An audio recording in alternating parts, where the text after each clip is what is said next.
अस्सलाम वालेकुम। यह मैंने पोस्टर तैयार किया है। ये मैंने तैयार किया केन मास्टर पे।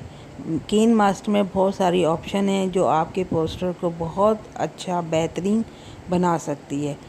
लेकिन ये जब आता है जब इंसान कुछ आ जाता है, जैसे हम 5 क्लास पढ़ लेते हैं, फिर उसके बाद वही चीज़ें जो होती हैं अगली क्लास में और मज़ीद वजाहत के साथ की जाती हैं। तो फिर ये बहुत सारे प्रोग्राम्स हैं जो हमारे बेहतरी के लिए हमारे पोस्ट को होते हैं। लेकिन अभी जो हम फर्स्ट में जब हम आते हैं अपने मोबाइल पे, हमारे उधर होता है पावर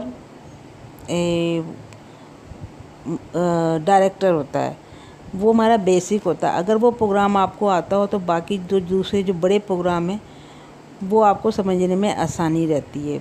बहुत सारे लोग बहुत से प्रोग्राम में बैठ के बहुत अच्छे काम करते हैं, लेकिन मेरे हिसाब से ये भी अच्छा है।